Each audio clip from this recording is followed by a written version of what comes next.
Welcome back. तो हम set के लगभग अंत में आ गए हैं सेट चैप्टर के। I hope you are doing well in the chapter set. Now we will solve some problems from miscellaneous exercise in the NCERT books of class 11. First example is given that A, B, C are three sets such that A union B equals to A union C, A intersection B equals to A intersection C, and prove that B equals to C. तो ये हमें prove करना पड़ेगा कि दिया हुआ है A B C एक तीन सेट है, ऐसा सेट है जो ए यूनियन बी और ए यूनियन सी इक्वल है, A intersection B and A intersection C equal है। अभी हमको प्रूव करना पड़ेगा बी इक्वल्स टू सी। तो आप लोगों को अगर याद होगा तो हम जब इक्वालिटी का सेट पढ़े थे, जब इक्वल सेट्स और सेट्स इक्वालिटी ऑफ सेट्स पढ़े थे, तो हम कैसे प्रूव किए थे कि एक दो सेट ए और बी इक्वल कहलाएंगे अगर ए इक्वल्स टू बी होगा, मतलब ए और बी का हर एलिमेंट सेम होगा। तो ये प्रूव कैसे किए थे? हम दिखाए थे कि ए इंटरसेक्शन बी होगा, कॉन्वर्सली बी इंटरसेक्शन ए होगा, तो हम बोल सकेंगे कि ए इक्वल्स टू बी। ऐसे हम प्रूव किए थे कि अगर A is subset of B and B is subset of A, then हम बोल रहे थे कि a equals to b होगा। ऐसे ही now here we have to show that b is subset of c, conversely c is subset of b। अगर हम ये कर पाए तो ये हो जाएगा b equals to c। now तो सबसेट कैसे प्रूव करें कि b c का सबसेट है?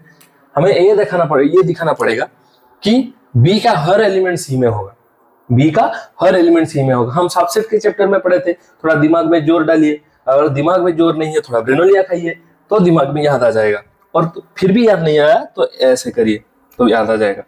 तो बी सबसेट ऑफ सी कैसे करेंगे? तो पहले हम ये करते हैं, क्या करेंगे? बी सबसेट ऑफ सी दिखाएंगे। कैसे? Let x belongs to B, मतलब बी ऐसा एक सेट है जो कि x ऐसा एक एलिमेंट है जो कि b में है। Let x belongs to b, हम एज्यूम किए x एक एलिमेंट b का है, तो इसका मतलब x belongs to a union b होगा। क्यों होगा? why? if you can remember, we have read about the definition of union of sets, that अगर एक एलिमेंट a और b कहीं पे भी रहता है और दोनों में भी रहता है तो ये यूनियन में आ जाएगा। अगर एक एलिमेंट ए और बी कहीं पे भी रहता है तो ये यूनियन में आ जाएगा। जैसे कि हम पढ़े थे कि अगर A equals to 1 2, B equals to 3 4 होगा, तो हम ए यूनियन बी लिखेंगे 1 2 3 4। तो क्लियरली देखिए, जो एलिमेंट ए में होगा और बी में होगा, कहीं पे भी होगा, वो ए यूनियन बी में आ जाएगा। तो ये x बिलोंग्स टू b है, इसका मतलब ये ए यूनियन बी में आ जाएगा। अगर यहां से हम लिख सकते हैं, देखिए दिया गया है A union B equals to A union C, इसका मतलब हम लिख सकते हैं x belongs to A union C, ये लिख सकते हैं। तो यहां से हम लिख सकते हैं कि x बिलोंग्स टू a और x बिलोंग्स टू c। हम यहाँ से हम लिख सकते हैं x बिलोंग्स टू a और x बिलोंग्स टू c। ये यूनियन ऑफ सेट्स के डेफिनेशन में था कि अगर एक एलिमेंट a और b के दो सेट्स के यूनियन में रहता है तो वो या तो a में रहता है या तो b में रहता है और दोनों में रहता है। यहाँ हम suppose x belongs to a और x belongs to c। Now इसके बाद हम क्या करेंगे? इसके बाद हम देखेंगे जो हम यहां से एज्यूम किए कि लेट x बिलोंग्स टू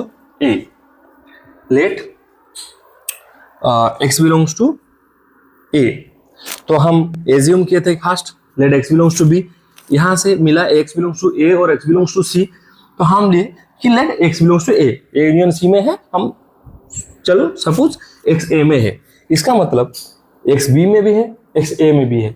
यहां से हम लिख सकते हैं X belongs to A intersection B. कैसे? ये दो सेट्स का इंटरसेक्शन का डेफिनेशन क्या था कि दो सेट में जो कॉमन एलिमेंट है वो इंटरसेक्शन में रहेगा। जैसे कि यहाँ पे अगर a equals to 1 2 and b equals to हो जाएगा 2 3। देखिए इन दो सेट्स का कॉमन एलिमेंट कौन सा है? ये दो सेट का कॉमन एलिमेंट कौन सा है? 2 है कॉमन एलिमेंट। तो यहां से हम लिख सकते हैं a intersection b equals to 2, a intersection b equals to 2। याद आ गया? ऐसे ही हम यहाँ पे लिख सकते हैं, देखिए यहाँ पे फर्स्ट है x बिलोंग्स टू b और यहाँ पे आया x बिलोंग्स टू a। इसका मतलब x belongs to a intersection b। फिर से दिया गया है कि a इंटरसेक्शन b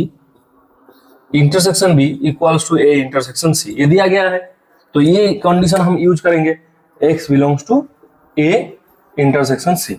देखिए यहां से हम क्या कंक्लूड कर सकते हैं कि x belongs to a and x belongs to c, क्योंकि अगर इंटरसेक्शन में कोई एलिमेंट आता है तो वो दोनों सेट में रहना चाहिए, वो दो जगह में रहना चाहिए, वरना कॉमन कैसे होगा, वरना इस इंटरसेक्शन में कैसे आएगा। आपको अगर इंटरसेक्शन का डेफिनेशन याद होगा या कोई एग्जांपल याद होगा तो ये समझ में आ जाएगा कि अगर a और c दोनों में है, दूसरा a और c का इंटरसेक्शन में है, तो क्लियरली x a में भी होगा और c में भी होगा।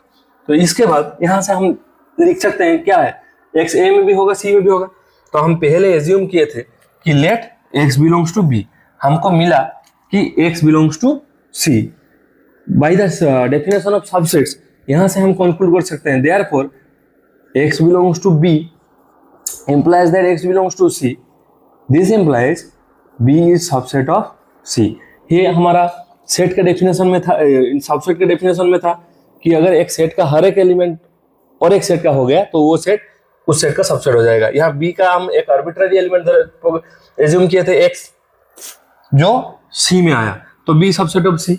सिमिलरली हम जैसे b subset of c prove किए, वैसे ही अगर हम b के जगह c लिखते चलेंगे तो हम सिमिलरली ये प्रूव कर सकेंगे कि similarly c is a subset of b।